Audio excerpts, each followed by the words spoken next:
going on, everyone? Joshua Jones here with Good Luck Have Fun MTG, back again with another Commander deck tech for you. So, we're going to jump right into it here and just tell you why we're here. And that's because we're continuing Domanaria Legends with Firesong and Sunspeaker. This is the buy box promo, so if you bought a box, you have one. Might as well make a deck. And if you didn't, they're going for about 12 bucks, so you're going to want to trade or pick those up online somewhere or from your local game store. Anyways, you're dealing with a Minotaur Cleric 4/6 here for 4 red-white. Red instants and sorcery spells you control have lifelink. The other part says something about white spells and dealing 3 damage or something. I don't know. Not that relevant. So, we'll jump right into it here with the ramp cards. Primal Amulet gives you a little mana reduction on instants and sorceries, and then flips over into kind of a Pyromancer's Goggles type of effect. Jaya Ballard lets you have some utility in discarding cards to draw cards, and then adding red mana, and then if you get to Emblem, you get to cast instants and sorceries from your graveyard, and then, of course, exile them if they would be put back there, because otherwise that would be just, you know, whoop, whoop, whoop, whoop, loop, loop, loop, loop, loop, loop. So these cards just give you an idea what kind of ramp we're running. And moving on, we have some fast ramp with Sealing Song and Mana Geyser for like a one-off, unless you copy them later or play them out of the graveyard later on, but they give you fast mana right away and then get you into the bigger stuff. The Treacherous Org here lets you pay 3 life to add red to your mana pool, so that might seem a little bit steep. If you want to get 10 red mana, you got to play 30 life. Not like, you know, that's not like insignificant by any means, but we're gaining so much life in this deck that it definitely makes the cut. And then most of the time, like if you use that red mana to cast a red instant spell, you're going to gain all that life right back anyways, right? So Neheb the Eternal lets you add post-combat main phase mana for each life that your opponent's lost this turn, which is just straight up baller. The synergy is so real when you have your commander out and you're casting red spells that are dealing damage. Moving on, we got some more ramp with these mana rocks that are stone cold staples, and that's the bottom line. So then we got a trademark TM.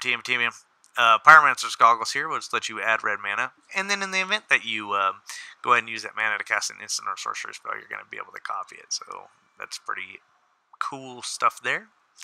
Moving on to the removal, we're splitting our removal into board like wipies, and then some destroy type things that are just staple wise, and then some things that work well with the commander. So Hour of Devastation here deals 5 damage to each creature and each non-bolus planeswalker. If your commander's out and there's 2 creatures on the battlefield and 1 planeswalker on the battlefield, you're about to gain 15 life. That's how crazy that is, not to mention dealing that 5 damage to each. Vandal Blast, it's Vandal Blast. Swords, Chaos Warp, and Path, we don't need to talk about too much, but this Volcanic Offering made the cut because sometimes 7 damage is all you need to deal enough to something. And then, like, let's even say that you run into something with like 14 toughness, you can kind of like get political with it and talk your other opponent into choosing, you know, the same target or whatever the case is. And then also, too, to deal with like some pesky non-basic land type stuff. Here we got Blasphemous Act and Star of Extinction. So just to give you some idea, this is 13 damage and 20 damage respectively. So let's say that there's 5 creatures and 5 planeswalkers out. Let's just go with like 7 creatures and 3 planeswalkers, because it's a little bit more realistic. It doesn't matter what the loyalty or toughness is on those. If they don't have like indestructible for some other reason or whatever, like they're going to get 20 damage dealt to them. They're going to die. And then on top of that, like, you're going to gain like something like 250,000 life or something like that. So I don't know, like, I'm not good with the maths, but basically if Star of Extinction's out and there's like more than 2 or 3 or 4 things off there, you're going to be able to like just straight up gain 100 life or so. It's a lot. Return to Dust and Fumigate. So important to note on Fumigate though, that irrelevant ability that I was talking about on the commander, if you cast Fumigate, you are going to be able to bolt something with your commander out. Moving on to the draw, we have the gateway here to loot away cards. If you can loot just all day long, and then loot while you sing your song. TM.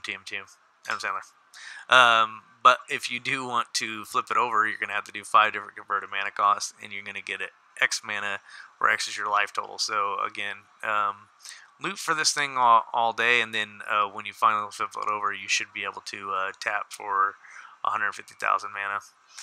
Chandra here is just great utility, along with like the same with Jaya Ballard type of deal. Like you just get to see more cards, play more cards, add more mana, deal more damage. The emblem's game winning. As far as the rest of this, we got well-lost streams because you're gaining so much life. You could just dump it into drawing, dump your mana into drawing cards, and then you're staffing in here to see more cards on all of your upkeeps. You just draw an additional cards, like our Phyrexian Arena type of deal here, but we don't have to lose life. Instead, we can tap to ping for life. Charmbreaker gets the job done because we have enough instants and sorceries in this deck that we're going to want to keep returning them to our hand. And then Commune with Lava just as a instant speed. Next turn I got like this many more cards to look at and decide if I want to play or not type of deal. Then we got Faithless Looting. Just for some early game, like get rid of your 7, depending on your meta. Like if you have like really strict mulligan rules, Faithless Looting makes the cut because it has flash block and it can kind of like deal your draws out. Like if you have this and a couple lands or whatever and some heavy spells, like you can keep 7 when you got Faithless Lootings around. Outpost Siege over Vance's Blast and Cannons because Outpost lets you play lands, and then also because it says play instead of like Vance's where it says I think it says specifically non-land, but I'm pretty sure the wording on that's cast. And then the backside of Vance's is a bolt, but it doesn't work with your commander anyways. And then the dragon side, like here, like you could kind of have that effect if you wanted to choose that, but it's in the deck so that you can exile the top of your card. Reforge because I just really didn't want to spend $100 on Will of Fate, and Reforge gets the same job done. You just want to put more cards in your hand. Don't be afraid to like discard some instants that you can't play right away. Don't be afraid to play this card and discard a bunch of instants that you can't play right away because we have a lot of like get instants back from your graveyard type stuff in this. Sunbird should be like $20 right now, but it's not because it's just so dang good. I mean, just read this card when you get a chance and tell me why aren't you playing this in every red deck. It's just amazing.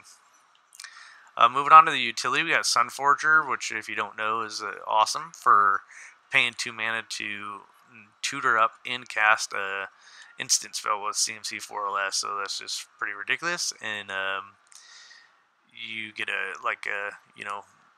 +4/+0 boost on the creature that this is on before you unattached it, so that's cool. Bell Fire Liege here is just awesome. Red and white gets the static buff of +1/+1/+1/+1, and then you get to deal 3 damage to a player with each red spell you cast, and 3 life for each white you gain with each life white spell you cast. Wow, man, I lose my words there. Gutter Snipe allows you to get some extra value out of your instants and sorceries by dealing damage to each opponent whenever you cast them, so just kind of like some redundancy there, but in the form of a creature. Increasing Vengeance, Radiant, Passive Flames, and Mizzix Mastery are all just ways to get more out of our instants and sorceries when they're in the graveyard or when we cast them, or if we want to cast them again, because that's what all these cards do. They copy spells and get them back and do that kind of fun stuff. With Young Pyromancer here, like we get these 1/1 elementals, so like a lot of times we're dealing a lot of damage to creatures on the board, so like that in a normal deck, like you would think if you're running a bunch of tokens, you don't want to run board wipes, and if you're running board wipes, you don't want tokens, and they're kind of non-synergistic, but because of the way our deck works with the damage, it doesn't, like we don't care. Like we need chump blockers, we need a board presence with creatures, and then when our board wipes wipe out our own creatures, well, that's just like more life that we're gaining, so it's not like a no problem on our end. The Gisela here, because doubling up damage and then reducing the damage you take in half is just too good to pass up. And then with the Blaze Commando, it's just more creature production, which is I explained with the Pyromancer, and with Dictate of the Twin Gods, like we don't really care like about us taking double damage because we have so much life to give in most cases, but it also like just doubles up everything on the damage in. And then we move on to like burn cards. So like burn and the removal in this deck are like split because this deck obviously wants to run a lot of burn cards. And I split burn cards up into things that like deal damage to players and then things that just deal damage just to creatures. So Earthquake and Vault Line are like great X spells because they deal X damage. So like if you just dump as much mana as you can into these things every single time, and then that's it. I'm pretty sure these are the same exact card, but Fault Line is always going to cost you 1 red more. Deflecting Palm I included in the burn pile because it's just good to be able to prevent that damage and then sneak up on them. Incendiary Command and the Collective Defiance are more like utility spells, but they do constitute as burn because they are dealing damage. But don't be afraid to use these for card draw too when you need to rummage. And then Boros Charm is like a good utility, but primarily 4 damage to a player for 2 mana, and then use the modals there whenever you need to. Mizium Mortars, 4 damage, and then you could overload it. Train Reaction, which is just great, and the Starstorm and Price of Progress. So just a bunch of damage spells to players and creatures alike. Just real good burn spells here. And then let's talk about how we're going to win the game. So obviously we are going to be gaining a bunch of life, and we're going to use that life to try to win the game through alternate win conditions, such as Celestial Convergence, which if you never read this card, I'll just read it to you. It says that it comes into play with 7 Omen counters on it. So basically that means that you put the game on a 7-turn clock, and at the beginning of your upkeep, you remove a counter, and then when there's no more counters, the person with the highest life wins. If 2 or more people are tied, it's a draw. Most likely, you're not going to have 2 more people tied. This card's kind of cheesy, I'll admit, but I like cheddar. What are you going to do? Aetherflex Reservoir here is just I would consider this like an alternate win condition type of card, but it also is like our Storm because we gain that life for each spell we cast, and we're casting a lot of spells. We also run the Felidar Sovereign just because of the life again. Approach of the Second Sun because we're in white, and there's just no real reason not to put this in our deck and try to gain some life, and then cast it and win. And then the Sacrament and the Beacon of Immortality I included in the winning column because we could turn that life gain into the Reservoir win and the Felidar win and the Celestial Convergence win. Here we have the Immortal Infernal. So the reason why I included this in the win column is because I'm considering like how we're gonna flip over into our Wellspring, add mana equal to our life, and then usually in a 4-player game, the 3 targets you're gonna choose are the 3 other players.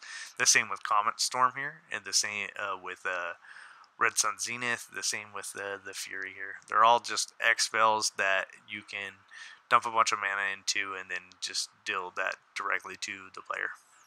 Or if you need to, like to the creature, and then gain that life, and then use that life on with the Reservoir. So we're also running 2 protection spells in the deck: Darksteel Plate to give us some indestructibility, and Lightning Greaves to give us some Shroud on our commander. Nothing that we're doing is targeting our commander, so we don't need to worry about that.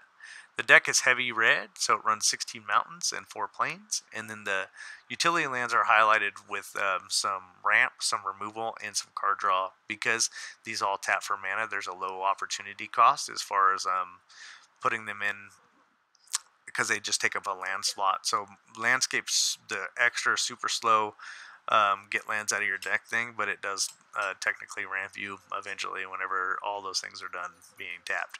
Ghost Quarter just for some troublesome lands, and then Arch of Araska because at some point you're going to get the City's Blessing, and when you do, you're going to be able to draw cards from your land base. So why pass it up? As far as extras for this deck, like if you really want to get into your Boros lifestyle, like I mentioned before in our Knights video, we went from black, white to white, red now, and if you want, get the sleeves and the playmat and the deck box. Of course, don't forget about that Sriracha life pad, and you're going to want to bring some D20s to the table. Here you can see that this deck runs the Jaya Emblem and the Chandra Emblem, along with the City Blessing token, and then as far as the creatures, you have 1/1 soldiers and you have 1/1 elementals. Like I said earlier, this deck's not cheap. It's going to run you about $140 that's on TCG Player, and then you can find this deck 1,093,241 on mtggoldfish.com. That's pretty crazy. All right, for some credits here before we roll out. Drew Gray over on Twitch.tv. That's my buddy John Hill. He's the one that made this logo. MTG Goldfish is where I make my decks. I use TCG player prices with the EDH Rec and Scryfall to make the decks.